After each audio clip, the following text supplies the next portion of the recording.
Di dalam Lukas pasal 20 ayat 36, sebab mereka tidak dapat mati lagi, mereka sama seperti malaikat dan mereka adalah anak-anak Allah karena mereka telah dibangkitkan. Artinya orang kalau dibangkitkan itu berarti tidak mati lagi, dan mereka tidak berbentuk jasad tapi seperti malaikat-malaikat, bukan dalam bentuk kasar tapi dalam bentuk yang halus. Tetapi dikatakan di sini bahwa Yesus bangkit dari kematiannya bukan seperti malaikat, bentuk kasar.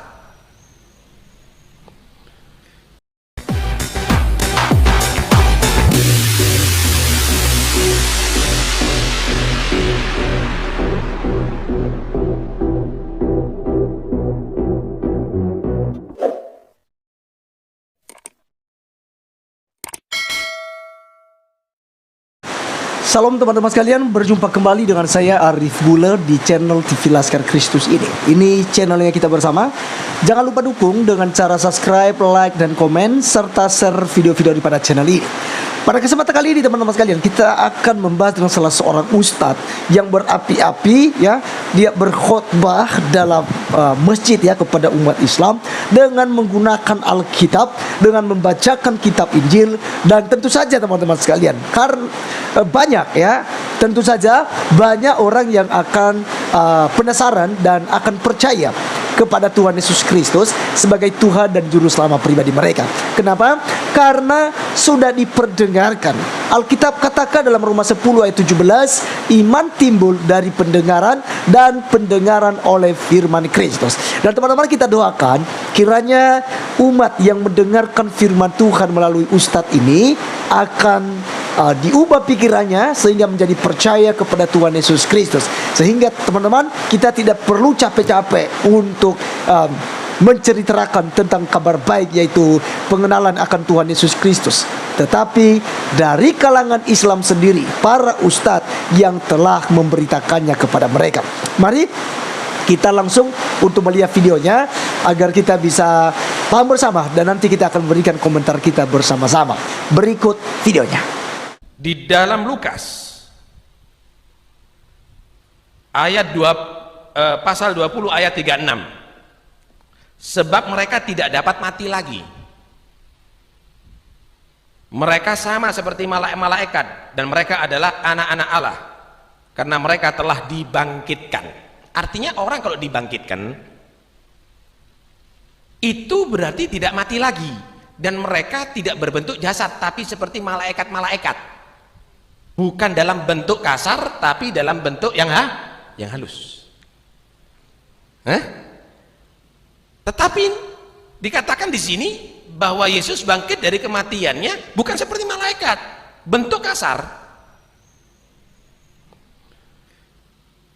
Dalam Injil Lukas pasal 24 39 sampai 43 diterangkan juga ada di situ, lihatlah tanganku dan kakiku. Setelah bertemu sama muridnya ini ketakutan, ini hantu yang datang ini. Gitu loh. Oh, ini makhluk halus ini yang datangi. Kok ini Yesus datang lagi? Ceritanya di video. Lihatlah tanganku dan kakiku, aku sendiri inilah. Rabalah aku dan lihatlah, karena hantu tidak ada daging dan tulangnya. Seperti yang kau lihat padaku. Sambil berkata demikian, ia memperlihatkan tangan dan kakinya kepada mereka. Dan ketika mereka belum percaya karena girangnya dan masih heran, berkatalah ia kepada mereka, adakah kamu padaku makanan di sini? Kamu tidak percaya kalau aku ini beneran? Bukan hantu aku ini. Kepingin bukti yang lainnya? Adakah padamu makanan di sini? Ada makanan nggak di sini? Lalu mereka memberikan kepadanya sepotong ikan goreng. Ia mengambilnya, Yesus mengambilnya dan memakannya di depan mereka. Oh iya beneran, kalau hantu tidak makan ikan goreng berarti.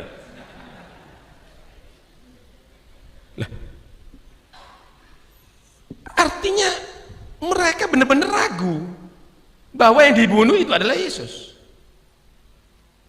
Mereka tidak yakin. Dari yang ada sekarang ini pun tidak ada yakin, karena ayatnya bertentangan. Dalam Lukas yang tadi itu dinyatakan bahwa Manusia itu kalau bangkit dari kematiannya bentuknya seperti malaikat, bukan dalam bentuk kasar tapi dalam bentuk halus. Tapi ada di sini mereka menyatakan Yesus bangkit dari kematiannya bentuknya kasar. Ya, teman-teman sekalian, itulah cuplikan video yang kita sudah dengarkan dari seorang ustadz yang justru menggantikan pendeta untuk menginjili ya umatnya. Jadi kalau seandainya dia berbicara tentang Alkitab, itu sama halnya dia sedang penginjilan, menyampaikan firman Tuhan. Dan tentu saja orang-orang yang mendengarkannya akan semakin penasaran, akan semakin cari tahu siapa Yesus sebenarnya. Sebab di dalam kitab sucinya juga banyak bertentangan, teman-teman. Apa yang menjadi pertentangan di Al-Quran? Di dalam ayat yang satu dikatakannya bahwa mereka tidak membunuhnya, mereka juga tidak menyalibnya. Sesungguhnya mereka berada di dalam keraguan-raguan. Kemudian di dalam ayat Al-Quran yang lain dijelaskan juga bahwa kesejahteraan bagiku, ini kata Isa, kesejahteraan kepadaku dilimpahkan pada hari kelahiranku, ya, kesejahteraan dilimpahkan kepadaku pada hari wafatku, dan juga kesejahteraan dilimpahkan pada hari kebangkitanku.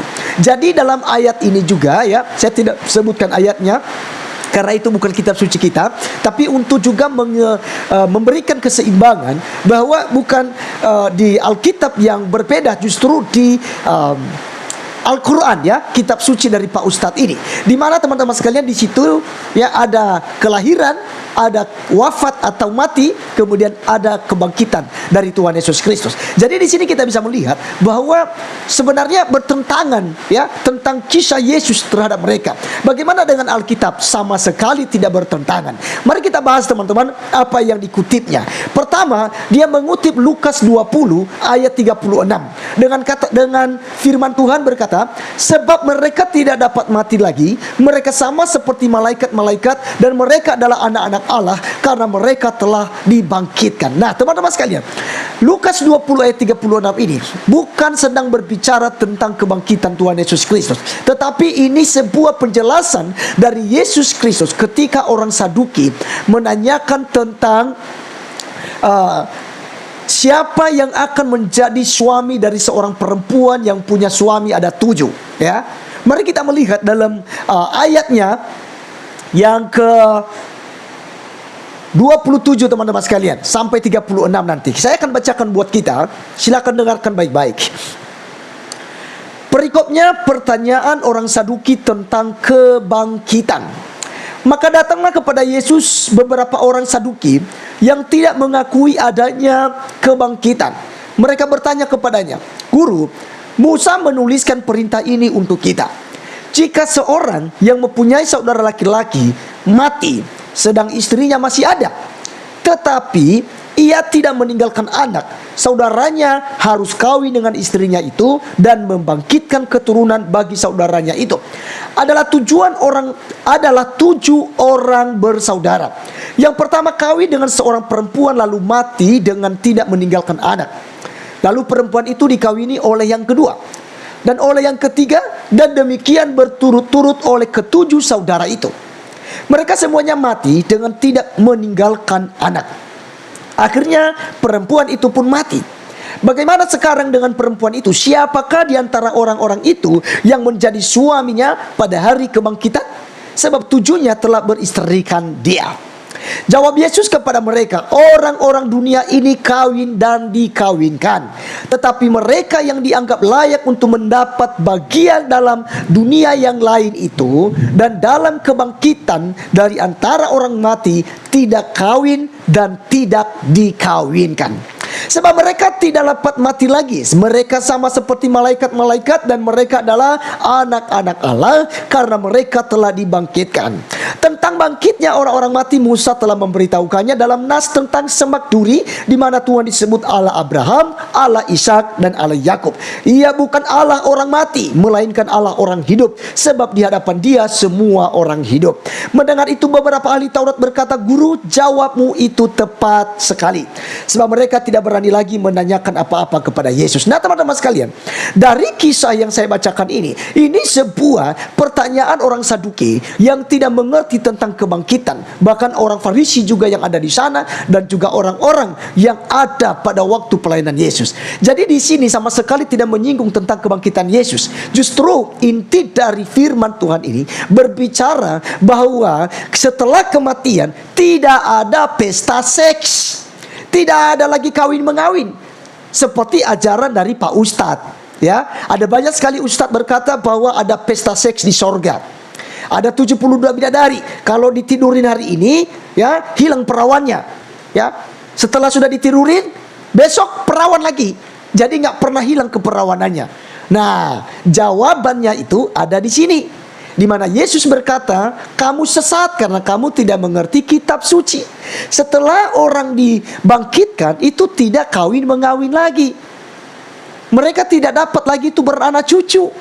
Maka tidak ada pesta seks di sorga menurut perspektif iman kekristenan. Ya, berbeda dengan iman Pak Ustadz dan pengikutnya. Oke? Jadi sekali lagi ayat ini tidak berbicara tentang Tuhan Yesus yang bangkit menyatakan dirinya kepada para murid-muridnya. Teman-teman, ngawurnya dia menghubungkan tentang penampakan Yesus yang memberikan bukti bahwa dia benar-benar bangkit dari antara orang mati. Lukas 24 ayat 39 sampai 43. Firman Tuhan katakan begini, saya akan bacakan teman-teman. Lihatlah tanganku dan kakiku, aku sendirilah ini. Rabalah aku dan lihatlah, karena hantu tidak ada daging dan tulangnya seperti yang kamu lihat ada padaku. Sambil berkata demikian, ia memperlihatkan tangan dan kakinya kepada mereka. Dan ketika mereka belum percaya karena girangnya dan masih heran, berkatalah ia kepada mereka, adakah padamu makanan di sini? Lalu mereka memberikan kepadanya sepotong ikan goreng. Ia mengambilnya dan memakannya di depan mata mereka. Ia berkata kepada mereka, inilah perkataanku yang telah kukatakan kepadamu ketika aku masih bersama-sama dengan kamu, yakni bahwa harus digenapi semua yang ada tertulis tentang aku dalam kitab Taurat Musa dan kitab Nabi-Nabi dan kitab Mazmur. Lalu ia membuka pikiran mereka sehingga mereka mengerti kitab suci. Katanya kepada mereka, ada tertulis demikian, Mesias harus menderita dan bangkit dari antara orang mati pada hari yang ketiga, dan lagi dalam namanya berita tentang pertobatan dan pengampunan dosa harus disampaikan kepada segala bangsa mulai dari Yerusalem.